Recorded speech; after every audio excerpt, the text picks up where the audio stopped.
Hello friends, ಹೇಗಿದ್ದೀರಾ? ನಾವು ಇವತ್ತಿನ ಕ್ಲಾಸಲ್ಲಿ ಫಿಸಿಕಲ್ ಕೆಮಿಸ್ಟ್ರಿಯ ಒಂದು important chapter colloids and surfaces ಅನ್ನುವಂತಹ ಟಾಪಿಕನ್ನು ಸ್ಟಡಿ ಮಾಡ್ತಾ ಹೋಗೋಣ. ಇದ್ರ ಮೇಲೆ ನಿಮಗೆ ಕೆಸೆಟ್ ಎಕ್ಸಾಮಲ್ಲಿ 2 ಕ್ವಶನ್ಸ್ ಕೇಳೋ ಸಾಧ್ಯತೆ ಇರುತ್ತೆ. ಅದಕ್ಕಿಂತ ಜಾಸ್ತಿ ಕೇಳಲಿಕ್ಕಿಲ್ಲ. ಓಕೆ. ಸೊ ನಮ್ಮ ಡೇ ಟು ಡೇ ಲೈಫಲ್ಲಿ ನಾವು ಕೊಲಾಯ್ಡ್ಸನ್ನು ನೋಡೇ ಇರ್ತೀವಿ. ಫಾರ್ ಎಕ್ಸಾಂಪಲ್, ನಮ್ಮ ಮನೆಯಲ್ಲಿರುವಂತಹ furniture is made up of cellulose is nothing but a colloid. ಮತ್ತೆ ಪೇಂಟ್ಸ್ ಅಂಡ್ ವಾರ್ನಿಷಸ್, ಯಾವುದೇ ಪೇಂಟ್ನ ತಗೊಳ್ಳಿ, that is nothing but colloid. ಮತ್ತೆ so many dairy products we will use in our day to day life ಅಲ್ವಾ. Like butter ಇರ್ಬೋದು, curd ಇರ್ಬೋದು, milk ಇರ್ಬೋದು. Milk is a very good example for a colloid, etcetera. Then starch, you can take starch, protein, gums, jellies. Then cake ಮಾಡಲಿಕ್ಕೆ ಬಳಸುವಂತಹ ಒಂದು cream, whipped cream, ಅದೆಲ್ಲ ಕೂಡ colloidal ಸೊಲ್ಯೂಷನ್ಗೆ ಎಕ್ಸಾಂಪಲ್ ಆಗತ್ತೆ. ಸೊ ಈ colloidal solution has wide application in our day to day life. ಹೇಗೆ ಅಂತಂದರೆ, ರಬ್ಬರ್ ಇಂಡಸ್ಟ್ರಿ ತಗೊಳ್ಳಿ, ಅಥವಾ ಯಾವುದೇ ಮೆಡಿಸಿನಲ್ ಇಂಡಸ್ಟ್ರಿ ತಗೊಳ್ಳಿ, ಮತ್ತು ಯಾವುದೇ ದೊಡ್ಡ ಇಂಡಸ್ಟ್ರಿಯಲ್ಲಿ ತಗೊಳ್ಳಿ, ಕೊಲಾಯ್ಡ್ಸನ್ನು ಬಳಸ್ಕೊಂಡೇ ಮ್ಯಾನುಫ್ಯಾಕ್ಚರಿಂಗ್ ಪ್ರೋಸೆಸ್ಸನ್ನು ಯೂಶಲಿ ಮಾಡ್ತೀವಿ.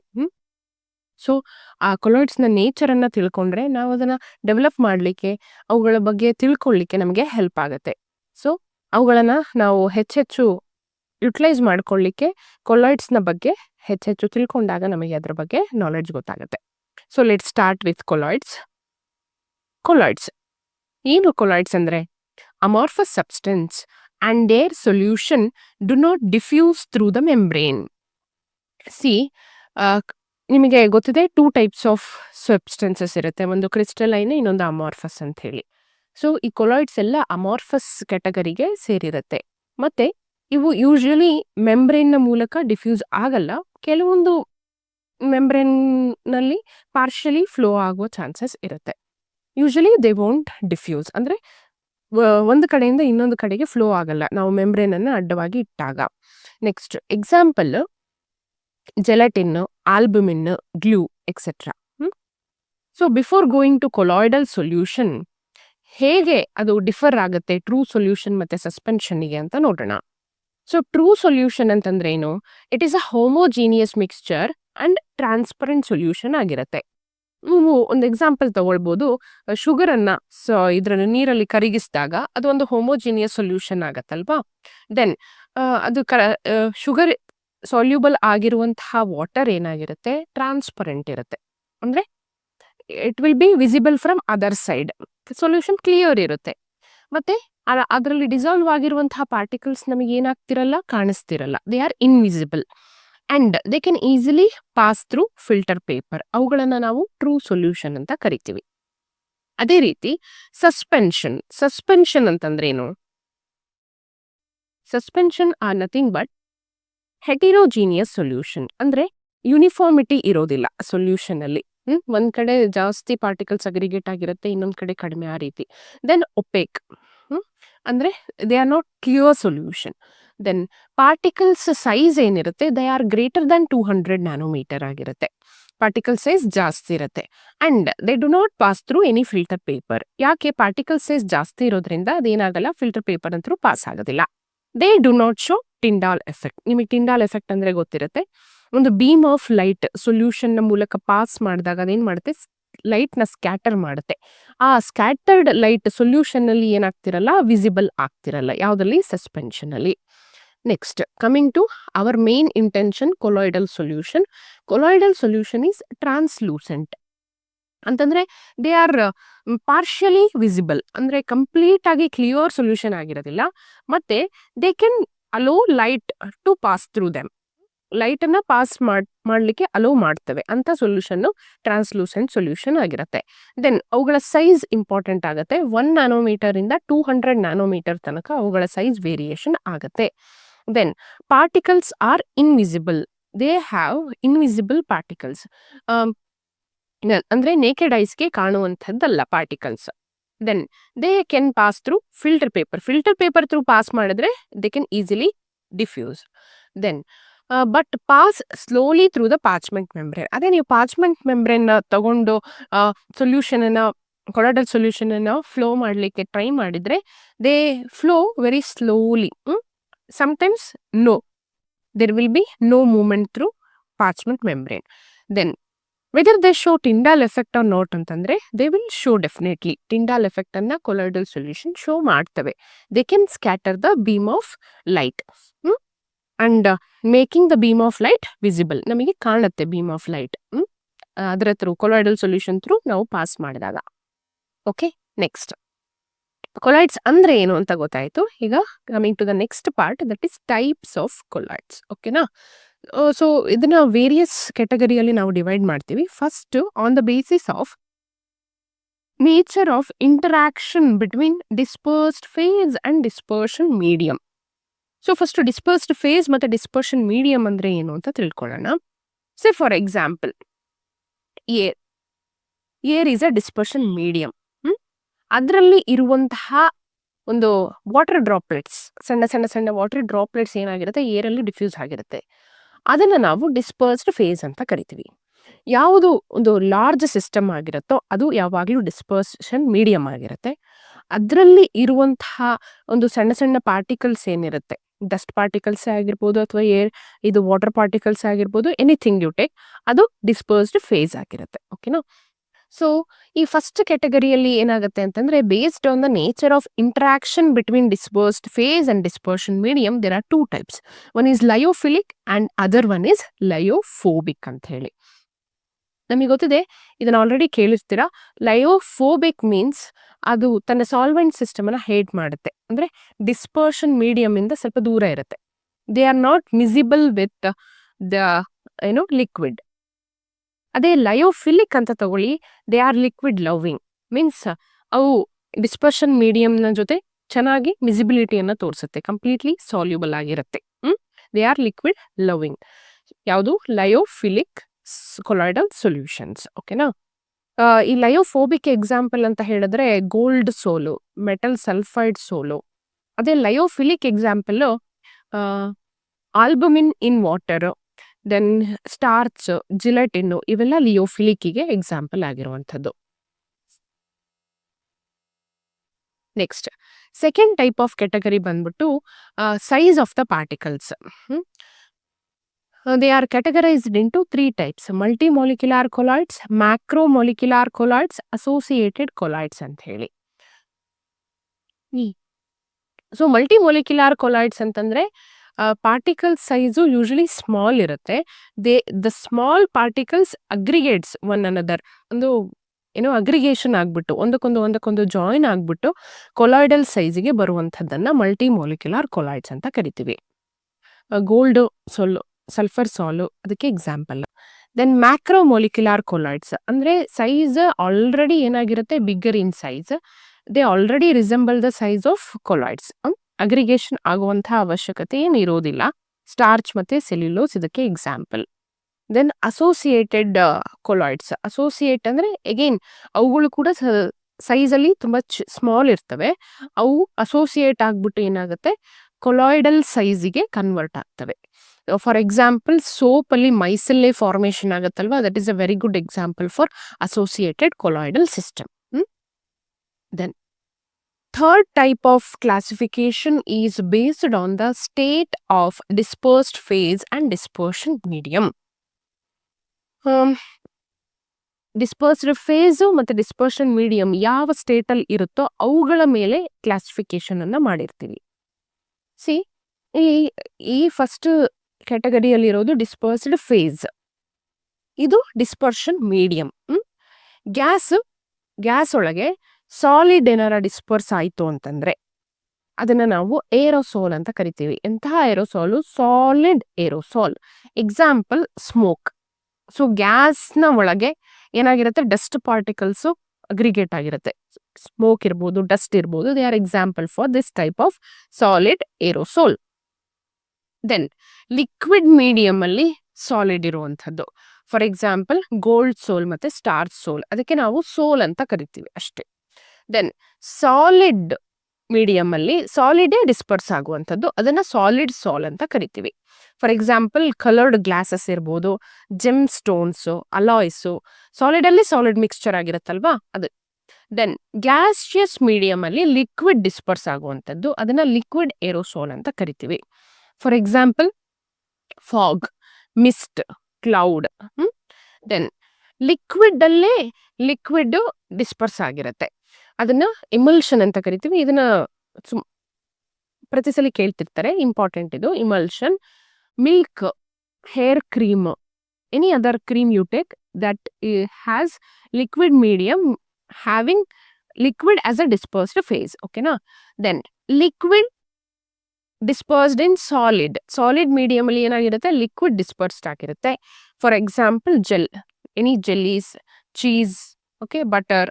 ದೆನ್ ಸಾಲಿಡ್ ಮೀಡಿಯಂ ಅಲ್ಲಿ ಗ್ಯಾಸ್ ಡಿಫ್ಯೂಸ್ ಆಗಿರುತ್ತೆ, they are called as solid sol. Pumice stone, foam rubber etcetera. Then liquid medium ಅಲ್ಲಿ ಗ್ಯಾಸ್ ಡಿಸ್ಪರ್ಸ್ ಆಗಿರುತ್ತೆ, that is called as foam. ನೊರೆ, ಫ್ರಾತ್, ವಿಪ್ಡ್ ಕ್ರೀಮು, ಕೇಕಲ್ಲಿ ಬಳಸ್ತಾರೆ ಅದು. ದೆನ್ ಗ್ಯಾಸ್ ಅಲ್ಲೇ gas disperse ಆದ್ರೆ ಅದು ಹೋಮೋಜಿನಿಯಸ್ ಮಿಕ್ಸ್ಚರ್ ಆಗುತ್ತೆ, ಬಾದ್ರೆ ಕೊಲಾಯ್ಡಲ್ ಸೊಲ್ಯೂಷನ್ ಆಗೋದಿಲ್ಲ. ಹಾಗಾಗಿ we are not considering this gas in gas. ಓಕೆನಾ. ನೆಕ್ಸ್ಟ್, ಕೊಲಾಯ್ಡಲ್ ಸೊಲ್ಯೂಷನ್ಸ್ ನ ಪ್ರಿಪರೇಷನ್ ಹೇಗ್ ಮಾಡ್ತೀವಿ ಅಂತ ನೆಕ್ಸ್ಟ್ ಪಾರ್ಟ್ ಅಲ್ಲಿ ನೋಡ್ತಾ ಹೋಗೋಣ. The first method is dispersion method. Dispersion method ಅಲ್ಲಿ ಏನಾಗುತ್ತೆ, ಬಿಗ್ಗರ್ ಪಾರ್ಟಿಕಲ್ಸ್ ನ ಸ್ಮಾಲರ್ ಸೈಜ್ಡ್ ಪಾರ್ಟಿಕಲ್ಸ್ ಆಗಿ, ಅಂದ್ರೆ ಕೊಲಾಯ್ಡಲ್ ಸೈಜ್ಡ್ ಪಾರ್ಟಿಕಲ್ಸ್ ನ ಸೈಜಿಗೆ ಕನ್ವರ್ಟ್ ಮಾಡುವಂತಹ ಮೆಥಡ್ ಅನ್ನ ಡಿಸ್ಪರ್ಷನ್ ಮೆಥಡ್ ಅಂತ ಕರಿತೀವಿ. ಮೆಕ್ಯಾನಿಕಲ್ ಡಿಸ್ಇಂಟಿಗ್ರೇಷನ್ ಅಂದ್ರೆ ಸಮ್ ಪ್ರೆಷರ್ ಅನ್ನ ಅಪ್ಲೈ ಮಾಡಿ ನಾವು ಸ್ಮಾಲರ್ ಪಾರ್ಟಿಕಲ್ಸ್ ಅಂದ್ರೆ ಕೊಲಾಯ್ಡಲ್ ಪಾರ್ಟಿಕಲ್ಸ್ ಗೆ ಕನ್ವರ್ಟ್ ಮಾಡಬಹುದು, that is mechanical disintegration. Then second method is Bredig's arc method, electro dispersion. So electric field ಅನ್ನ ಅಪ್ಲೈ ಮಾಡ್ಬಿಟ್ಟು ಏನ್ ಮಾಡ್ಬೋದು, ಥ್ರೂ ಆರ್ಕ್ ನ ಯೂಸ್ ಮಾಡ್ತೀವಿ ಇದರಲ್ಲಿ. ಈ ಮೆಥಡ್ ಅಲ್ಲಿ ಆ ಸೈಜ್ ಅನ್ನ, ಬಿಗ್ಗರ್ ಸೈಜ್ಡ್ ಪಾರ್ಟಿಕಲ್ಸ್ ನ ಸ್ಮಾಲರ್ ಸೈಜ್ಡ್ ಪಾರ್ಟಿಕಲ್ಸ್ ಆಗಿ ಕನ್ವರ್ಟ್ ಮಾಡ್ಬೋದು. ಇನ್ನು ಪೆಪ್ಟೈಸೇಷನ್ ಅಂತ ಹೇಳಿ, ಸೂಟಬಲ್ ಎಲೆಕ್ಟ್ರೋಲೈಟ್ಸ್ ನ ಆಡ್ ಮಾಡಿದಾಗ ಏನಾಗುತ್ತೆ, ಸ್ಮಾಲ್ ಸೈಜ್ಡ್ ಪಾರ್ಟಿಕಲ್ಸ್ ಆಗಿ ಕನ್ವರ್ಟ್ ಆಗುವಂಥದ್ದು, ಆ ಪ್ರೊಸೆಸ್ ಅನ್ನ ಪೆಪ್ಟೈಸೇಷನ್ ಅಂತ ಕರಿತೀವಿ. See for example ferric hydroxide ಏನಿದೆ, that will be converted into colloid by shaking with an electrolyte, that is ferric chloride with ammonium hydroxide.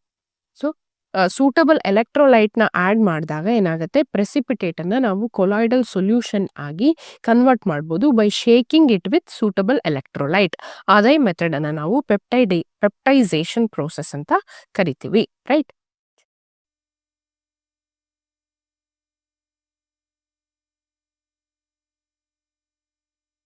As you can see here,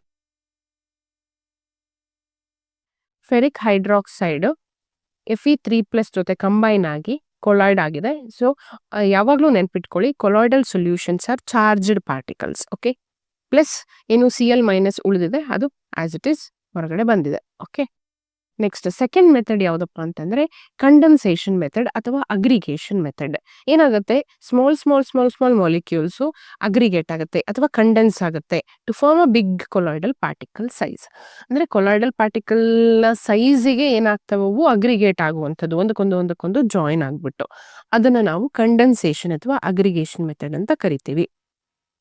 ಈ examples ನ ನೋಡೋಣ. Oxidation process, ಇಲ್ಲಿ ಏನಾಗ್ತಿದೆ ಅಂತಂದ್ರೆ hydrogen ಸಲ್ಫೈಡ್ಗೆ oxidation ಮಾಡಿದಾಗ getting converted into a colloid, that is sulphur sol ಆಗಿ convert ಆಗ್ತಿದೆ with the liberation of water. Then reduction process. So reduction process ಅಲ್ಲಿ ಫೆರಸ್ ಕ್ಲೋರೈಡ್ ಏನಾಗಿದೆ, by the help of a reducing agent tin chloride gold sol ಆಗಿ convert ಆಗ್ತಾ ಇರುವಂಥದ್ದು. So tin chloride ಹೊರಗಡೆ ಬಂದಿದೆ. Then on hydrolysis ಅಂದ್ರೆ on reaction with water, ferric chloride getting converted into ferric hydroxide. It is a good example for colloid. Then double decomposition reaction ಆಗ್ಬಿಟ್ಟು ಕೂಡ ನಮಗೆ colloid ಸಿಗ್ತಾ ಇದೆ. See here, arsenic oxide with hydrogen sulphide ಏನಾಗ್ತಿದೆ, arsenic sulphide ಆಗ್ತಾ ಇರುವಂಥದ್ದು. ಇದನ್ನ correct ಮಾಡ್ಕೊಳ್ಳಿ, AS2S3 ಆಗುತ್ತೆ. ಓಕೆನಾ, AS2S3 ಪ್ಲಸ್ ವಾಟರ್ ಮಾಲಿಕ್ಯೂಲ್ ಹೊರಗಡೆ ಬರ್ತಾ ಇದೆ. So this is a AS2S3 ಏನಿದೆ, ಆರ್ಸೆನಿಕ್ ಸಲ್ಫೈಡ್ ಏನಿದೆ, that is an example for colloid. Okay, next. So ಹೇಗೆ ಕೊಲಾಯ್ಡಲ್ ಸೊಲ್ಯೂಷನ್ ಅನ್ನ ಪ್ರಿಪೇರ್ ಮಾಡ್ತೀವಿ ಅಂತ ಗೊತ್ತಾಯ್ತು. Next is about purification of colloidal solution. ನಾನು ಆಗಲೇ ಹೇಳಿದೆ, ಪ್ರಿಪರೇಷನ್ ಮೆಥಡ್ ಅಲ್ಲಿ ಎಲೆಕ್ಟ್ರೋಲೈಟ್ಸ್ ನ ಯೂಸ್ ಮಾಡ್ತೀವಿ. ಸೊ ಆ ಎಲೆಕ್ಟ್ರೋಲೈಟ್ಸ್ ಏನಾಗಿರುತ್ತೆ, sometimes they act as an impurities. Excess ಆಗಿಬಿಟ್ರೆ ಕೊಲಾಯ್ಡಲ್ ಸೊಲ್ಯೂಷನ್ ಇಲ್ಲಿ ಎಲೆಕ್ಟ್ರೋಲೈಟ್ಸ್ ಅವುಗಳನ್ನ ನಾವು ರಿಮೂವ್ ಮಾಡಬೇಕಾಗತ್ತೆ through some purification techniques.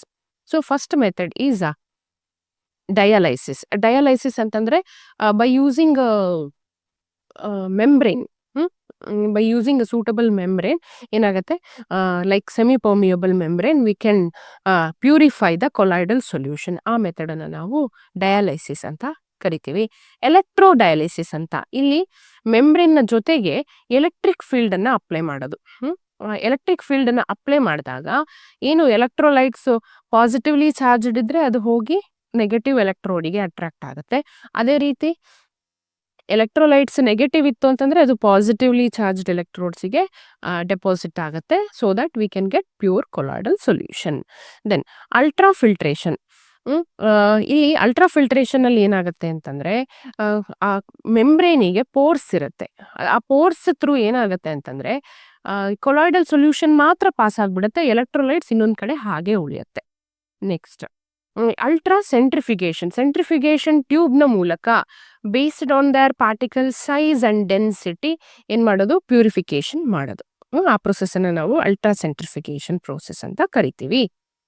Next colloidal solution ಅನ್ನ ಡೆಪ್ತ್ ಆಗಿ ತಿಳ್ಕೊಳ್ಬೇಕಂದ್ರೆ ಅವುಗಳ ಬಿಹೇವಿಯರ್, ಅವುಗಳ ನಡವಳಿಕೆಯನ್ನ ನೋಡಿ ತಿಳ್ಕೊಂಡಿರ್ಬೇಕಾಗತ್ತೆ. That is properties of colloidal system. So ಅವುಗಳ ನೇಚರ್ ಅನ್ನ ನಾವು ಅರ್ಥ ಮಾಡ್ಕೊಂಡ್ರೆ we can use them efficiently, right? Properties of colloidal system. They are heterogeneous and non-settling. ಅಂದ್ರೆ they can't easily settle at the bottom. ಇನ್ನು ಒಂದು ಬೀಕರ್ ಅಲ್ಲಿ ನಾನು ಕೊಲಾಯ್ಡಲ್ ಸೊಲ್ಯೂಷನ್ ತಗೊಂಡಿದ್ದೀನಿ ಅಂತಂದ್ರೆ they will not settle down. And they are heterogeneous mixture. Uniformity ಇರೋದಿಲ್ಲ solution ಅಲ್ಲಿ, ಓಕೆನಾ? Next, they are usually colored because they scatters light, they show Tyndall effect, right? So they, by dispersion of the particles, they are usually colored one. Then particles are usually not visible to our naked eyes, they are not visible, okay? Then optical property, so they can scatter the light, they can show Tyndall effect. Next, kinetic property. Kinetic property ಅಂತಂದ್ರೆ ಆ solution ಅಲ್ಲಿ, colloidal solution ಅಲ್ಲಿ particles ಏನಾಗ್ತಾ ಇರುತ್ತೆ ಅಂತಂದ್ರೆ continuous movement ಆಗ್ತಾ ಇರುತ್ತೆ. They show random motion, ಅದನ್ನ ನಾವು ಜಿಗ್ಜಾಗ್ ಮೋಷನ್ ಅಂತ ಕರಿತೀವಿ. ಆ ಡಿಸ್ಪರ್ಷನ್ ಮೀಡಿಯಂ ಅಲ್ಲಿ ಏನಾಗ್ತಾ ಇರುತ್ತೆ, they show continuous movement. That movement is called as Brownian movement. Then next property is electrical property. All colloidal particles are always electrically charged. ಇದರ positively charged ಇರುತ್ತೆ, ಇಲ್ಲ ನೆಗೆಟಿವ್ಲಿ ಚಾರ್ಜ್ಡ್ ಇರುತ್ತೆ. ಸೊ ನಾನು ಯಾಕೆ ಈ ರೀತಿ ಚಾರ್ಜ್ಡ್ ಪಾರ್ಟಿಕಲ್ಸ್ ಅಂತ ಹೇಳ್ತಿದ್ದೀನಿ ಅಂತಂದ್ರೆ because of the adsorption of ions on them. ಒಂದು ಕೊಲಾಯ್ಡ್ ಇದೆ ಅಂತಂದ್ರೆ ಅದ್ರ ಸುತ್ತ ಏನಾಗಿರುತ್ತೆ, ಅಯಾನ್ಸ್ ಅಡ್ಸಾರ್ಪ್ಷನ್ ಆಗಿರುತ್ತೆ. C for example,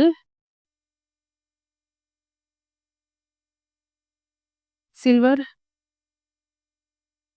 nitrate plus potassium iodide ಅನ್ನ ಎಕ್ಸೆಸ್ ತಗೊಳ್ತೇನೆ, ಆಗೇನಾಗುತ್ತೆ, AgI ಆಗುತ್ತೆ. AgI, this is a colloid. Plus KNO3 ಆಗುತ್ತೆ. This is a colloid. ಇಲ್ಲಿ ಏನಾಗಿದೆ, ನಾವು ಪೊಟ್ಯಾಷಿಯಂ ಅಯೋಡೈಡ್ ಅನ್ನ ಎಕ್ಸೆಸ್ ಅಲ್ಲಿ ತಗೊಂಡಿದೀವಿ. ಕಾಮನ್ ಅಯನ್ ಯಾವುದು, ಐ ಮತ್ತೆ ಈ ಪೊಟ್ಯಾಷಿಯಂ ಅಯೋಡೈಡ್ ಅಲ್ಲಿ ಇರುವಂತಹ ಅಯೋಡೈಡ್, ಸಿಲ್ವರ್ ಅಯೋಡೈಡ್ ಅಲ್ಲಿ ಇರುವಂತಹ ಅಯೋಡೈಡ್. ಸೊ ಕಾಮನ್ ಅಯಾನ್ ಏನಿದೆ, due to its excess volume, ಈ I- ಬಂದು ಸಿಲ್ವರ್ ಅಯೋಡೈಡ್ ನ ಸುತ್ತ ಅಗ್ರಿಗೇಟ್ ಆಗುತ್ತೆ. So this is nothing but a charged colloidal one. So due to adsorption of ions on them, they will be always charged particle. ಅದೇ ನೀವು, ನಾನು ಈಗ AgNO3 ನ ಎಕ್ಸೆಸ್ ಅಲ್ಲಿ ತಗೊಳ್ತೀನಿ, ಪೊಟ್ಯಾಷಿಯಂ ಅಯೋಡೈಡ್ ಕಡಿಮೆ ಇರುತ್ತೆ, ಎಗೇನ್ ಏನಾಗುತ್ತೆ, ಸಿಲ್ವರ್ ಅಯೋಡೈಡ್ ಫಾರ್ಮೇಶನ್ ಆಗುತ್ತೆ. ಸೊ ಕಾಮನ್ ಅಯಾನ್ ಯಾವ್ದಾಯ್ತು, ಎಕ್ಸೆಸ್ ಯಾವ್ದಿದೆ, ಸಿಲ್ವರ್ ಇದೆ ಅಲ್ವಾ. Silver having positively charged gets aggregated towards this silver iodide positive charge ಬಂತು, right. Next property electrophoresis. Electrophoresis ಅಂತಂದ್ರೆ ಎಲೆಕ್ಟ್ರೋಡ್ನ ಕಡೆಗೆ ಅಂದ್ರೆ ಅಪೋಸಿಟಿವ್ಲಿ ಚಾರ್ಜ್ ಎಲೆಕ್ಟ್ರೋಡ್ನ ಕಡೆಗೆ ಯಾವಾಗ ನಾವು ಎಲೆಕ್ಟ್ರಿಕ್ ಫೀಲ್ಡ್ ಅನ್ನ ಪಾಸ್ ಮಾಡ್ತೀವೋ ಅವಾಗ ಕೊಲಾಯ್ಡಲ್ ಪಾರ್ಟಿಕಲ್ಸ್ ಮೂವ್ಮೆಂಟ್ ಆಗುವಂಥದ್ದು. ಆದ್ರೆ ಡಿಸ್ಪರ್ಷನ್ ಮೀಡಿಯಮ್ ಮೂವ್ಮೆಂಟ್ ನ ತೋರಿಸೋದಿಲ್ಲ. ಯಾವಾಗ when electrodes R placed and electric field ಅನ್ನ ಅಪ್ಲೈ ಮಾಡಿದಾಗ ಕೊಲಾಯ್ಡಲ್ ಪಾರ್ಟಿಕಲ್ಸ್ ಮೂವ್ ಆಗುತ್ತೆ, ಬಟ್ ಡಿಸ್ಪರ್ಷನ್ ಮೀಡಿಯಂ ಹಾಗೆ ಉಳಿಯುತ್ತೆ. ಅದನ್ನ ನಾವು ಎಲೆಕ್ಟ್ರೋಫೋರೆಸಿಸ್ ಅಂತ ಕರಿತೀವಿ. Next property electro osmosis. ಇದರಲ್ಲಿ ರಿವರ್ಸ್ ಆಗುತ್ತೆ. ಡಿಸ್ಪರ್ಷನ್ ಮೀಡಿಯಂ ಮಾತ್ರ ಮೂವ್ಮೆಂಟ್ ಅನ್ನ ತೋರಿಸುತ್ತೆ, ಯಾವುದ್ರ ಕಡೆಗೆ ಎಲೆಕ್ಟ್ರೋಡ್ನ ಕಡೆಗೆ ಯಾವಾಗ ಎಲೆಕ್ಟ್ರಿಕ್ ಫೀಲ್ಡ್ ಅನ್ನ ಅಪ್ಲೈ ಮಾಡ್ತೀವೋ ಆವಾಗ.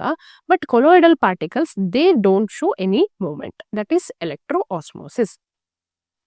Next positively charged colloidal sols ನ example hydroxides, any metal hydroxides you take. Then haemoglobin, ನಮ್ಮ ಬ್ಲಡ್ ಅಲ್ಲಿ ಇರುವಂತಹ haemoglobin is also a colloid. ಅದು ಯಾವ ಚಾರ್ಜ್ ಅನ್ನ ಹೊಂದಿರತ್ತೆ? ಪಾಸಿಟಿವ್ ಚಾರ್ಜ್ ಅನ್ನ ಹೊಂದಿರತ್ತೆ. Then basic dyes, negatively charged colloidal sols ಗೆ example any sulphides you take. Then starch, dyes, any metal particles you take, they are negatively charged colloidal souls. ಓಕೆನಾ? Next ಕೊಯಾಗುಲೇಷನ್, ಇನ್ನೊಂದು ಹೊಸ ವರ್ಡ್ ಇಲ್ಲಿ ನೋಡ್ತಾ ಇದೀವಿ, ದಟ್ ಈಸ್ ಕೊಯಾಗುಲೇಷನ್. ಅದನ್ನ ನಾವು ಫ್ಲಾಕ್ಯುಲೇಷನ್ ಅಂತಾನು ಕರಿತೀವಿ. Settling of colloidal particles in to precipitate by removing the charges on the colloidal particles. ನಾವು ಕೊಲಾಯ್ಡಲ್ ಪಾರ್ಟಿಕಲ್ಸ್ ಇಂದ ಚಾರ್ಜ್ ಅನ್ನು ತೆಗೆದ ಕೂಡಲೇ ಏನಾಗುತ್ತೆ ಅಂತಂದ್ರೆ that will become unstable. Unstable ಅಂತಂದ್ರೆ they will changes in to precipitation. ಆ ಕೊಲಾಯ್ಡಲ್ ಪ್ರಾಪರ್ಟಿಯನ್ನು ಅದು ಕಳ್ಕೊಂಡು ಏನಾಗುತ್ತೆ? ಪ್ರೆಸಿಪಿಟೇಟ್ ಆಗಿ ಕನ್ವರ್ಟ್ ಆಗುತ್ತೆ. ಆ settling down of colloidal particles into precipitate is called as coagulation. Okay na?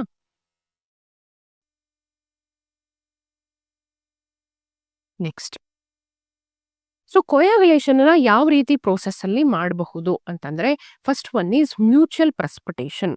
Mutual precipitation ಅಂತಂದ್ರೆ neutralization of charge on one soul by using oppositively charged soul resulting in precipitation of both the souls. AS2 S3 having negative charge, ಇದು negatively charged ಸೋಲು. ಇದು ferric hydroxide ಏನಿದೆ positive charged ಸೋಲು. ಒಂದಕ್ಕೊಂದು ಏನಾಗುತ್ತೆ? Mix ಆದಾಗ neutralise ಆಗುತ್ತೆ. Neutralise ಆದಾಗ ಅವುಗಳ ಚಾರ್ಜ್ ಕಳ್ಕೊಳ್ತು. ಆಟೋಮೆಟಿಕ್ಲಿ ಏನಾಯ್ತು? Both the sols get converted in to precipitate. Then second type is persistent dialysis. Persistent dialysis ಅಂತಂದ್ರೆ ರಿಪೀಟೆಡ್ ಆಗಿ ಡಯಾಲಿಸಿಸ್ ನ ಮಾಡುವಂಥದ್ದು to remove electrolytic particles resulting in unstable colloidal system. ಈ ರೀತಿ ನಾವು ರಿಪೀಟೆಡ್ ಆಗಿ ಡಯಾಲಿಸಿಸ್ ನ ಮಾಡಿದಾಗ ಏನಾಗುತ್ತೆ? ಆ ಕೊಲಾಯ್ಡಲ್ ಸೊಲ್ಯೂಷನ್ ಅಲ್ಲಿ ಇರುವಂತಹ ಎಲೆಕ್ಟ್ರೋಲೈಟ್ಸ್ ರಿಮೂವ್ ಆಗ್ತವೆ. As soon as electrolytes all remove ಆದಾಗ they loses their charge, gets unstable and changes into precipitation. Next, addition of electrolytes. So large amount ಅಲ್ಲಿ ಎಲೆಕ್ಟ್ರೋಲೈಟ್ಸ್ ನ ಆಡ್ ಮಾಡಿದಾಗ, ಅವಶ್ಯಕತೆಗಿಂತ ಜಾಸ್ತಿ ಎಲೆಕ್ಟ್ರೋಲೈಟ್ಸ್ ಕೊಲಾಯ್ಡಲ್ ಸೊಲ್ಯೂಷನ್ ಗೆ ಆಡ್ ಆದಾಗ ಏನಾಗುತ್ತೆ? They accumulates together to form a coagulation. Okay, next concept ಗೆ ಹೋಗೋಣ. ದಟ್ ಈಸ್ ಹಾರ್ಡಿ ಶೂಸ್ ರೂಲ್ಸ್ ಅಂತ. ಹಾರ್ಡಿ ಶೂಸ್ ರೂಲ್ಸ್ ಇಲ್ಲಿ ಏನ್ ಹೇಳುತ್ತೆ ಆ ರೂಲ್ ಅಂತಂದ್ರೆ, higher the valency of charge on the ion, greater is its coagulation power. See, cations Al3+, Mg2+, Na+ ಇದೆ. ಇಲ್ಲಿ ಯಾವುದರ ಚಾರ್ಜ್, ಯಾವುದರ ವೇಲೆನ್ಸಿ ಜಾಸ್ತಿ ಇದೆ? Al3+ ನ ವೇಲೆನ್ಸಿ ಜಾಸ್ತಿ ಇದೆ. ಹಾಗಾಗಿ ಇದರ ಕೊಯಾಗುಲೇಟಿಂಗ್ ಪವರ್ ಏನಾಗಿರುತ್ತೆ? ಜಾಸ್ತಿ ಇರುತ್ತೆ. You can consider anions now. FeCN6 4-, PO4 3-, SO4 2-, Cl-. ಇದರಲ್ಲಿ ಹೈಯೆಸ್ಟ್ ವೇಲೆನ್ಸಿ ಯಾವುದಕ್ಕಿದೆ? FeCN6 4- ಗಿದೆ. So it acts as a strong coagulating agent. So ಅದರ ಚಾರ್ಜ್ ಜಾಸ್ತಿ ಆಗ್ತಾ ಹೋದ ಹಾಗೆ ಏನಾಗುತ್ತೆ? ಅದರ ನ್ಯೂಟ್ರಲೈಸೇಷನ್ ಕೆಪಾಸಿಟಿ ಕೂಡ ಜಾಸ್ತಿ ಆಗುತ್ತೆ. That is the rule. Next, Lyophilic colloid will provide protection to lyophobic colloids against action of electrolytes.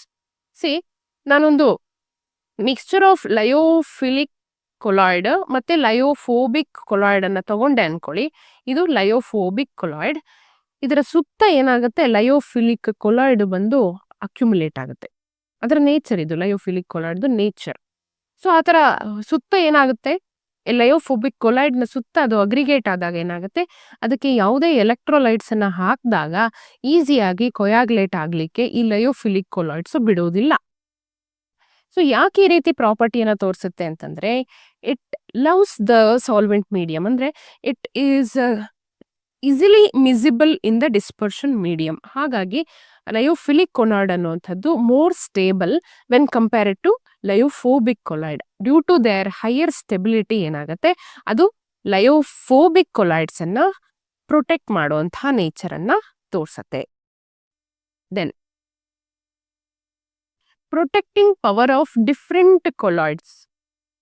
ಆ ರೀತಿ ಪ್ರೊಟೆಕ್ಷನ್ ಮಾಡುವಂತಹ ಕೆಪಾಸಿಟಿಯನ್ನು ನಾವು ಪ್ರೊಟೆಕ್ಟಿಂಗ್ ಪವರ್ ಆಫ್ ಕೊಲಾಯ್ಡ್ಸ್ ಅಂತ ಕರಿತೀವಿ.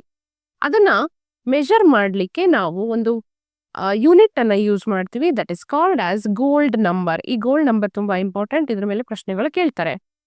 ಸೊ ಏನು ಗೋಲ್ಡ್ ನಂಬರ್ ಅಂತಂದ್ರೆ, weight in milligrams of protective colloid which stops the coagulation of 10 ml of gold solution on adding 1 ml of 10% solution of NaCl. See, ನಮ್ಮ ಹತ್ರ ಒಂದು 10 ml of standard gold ಸಾಲ್ solution ಇದೆ, colloidal solution ಇದೆ. So ಅದಕ್ಕೆ 1 ml of 10% NaCl solution ಹಾಕಿದಾಗ ಅದೇನಾಗುತ್ತೆ, ಕೊಯಾಗುಲೇಟ್ ಆಗುತ್ತೆ. ನಮಗೆ ಅದು ಕೊಯಾಗುಲೇಟ್ ಆಗೋದು ಬೇಡ. ಅದನ್ನ ನಾವೇನ್ ಮಾಡಬೇಕು, ಪ್ರೊಟೆಕ್ಟ್ ಮಾಡಬೇಕು. ಆ ಥರ ಪ್ರೊಟೆಕ್ಟ್ ಮಾಡಲಿಕ್ಕೆ, ಆ ಪ್ರೊಟೆಕ್ಷನ್ ಮಾಡಲಿಕ್ಕೆ ಎಷ್ಟು ಗ್ರಾಮ್ಸ್ ಆಫ್ ಪ್ರೊಟೆಕ್ಟಿವ್ ಕೊಲಾಯ್ಡ್ ಅನ್ನ ಹಾಕ್ತಿವೋ ಅದನ್ನ ನಾವು ಗೋಲ್ಡ್ ನಂಬರ್ ಅಂತ ಹೇಳ್ತೀವಿ. Okay, so weight in milligrams of protective colloid ಏನ್ ಮಾಡುತ್ತೆ, which prevent the coagulation of gold solution on adding NaCl solution.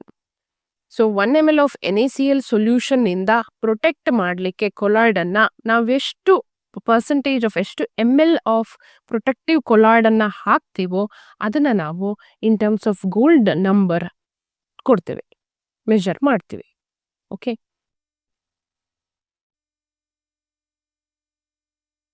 Gold number ಕಡಿಮೆ ಇದ್ದಷ್ಟು, ಅದರ ವ್ಯಾಲ್ಯೂ ಕಡಿಮೆ ಇದ್ದಷ್ಟು ಲಯೋಫಿಲಿಕ್ ಕೊಲಾಯ್ಡ್ನ ಪ್ರೊಟೆಕ್ಟಿಂಗ್ ಪವರ್ ಏನಿರುತ್ತೆ ಜಾಸ್ತಿ ಆಗಿರುತ್ತೆ. For example gelatin has 0.005 to 0.01 value gold number. ಕ್ಯಾಸಿನ್ ಅದಕ್ಕಿಂತ ಸ್ವಲ್ಪ ಜಾಸ್ತಿ. ಎಗ್ ಅಲ್ಬುಮಿನ್ 0.1 to 0.2 ಇನ್ನೂ ಜಾಸ್ತಿ ಆಗಿದೆ. Gum Arabic 0.15 to 0.25. ಅಂದ್ರೆ ಇಲ್ಲಿ ಯಾವುದ್ರದ್ದು ಗೋಲ್ಡ್ ನಂಬರ್ ತುಂಬಾ ಕಡಿಮೆ ಇದೆ, ಜೆಲಾಟಿನ್ದು. ಹಾಗಾದ್ರೆ ಜೆಲಾಟಿನ್ ಏನು, it's a very good protecting power agent. So in the next class we will continue. Thank you.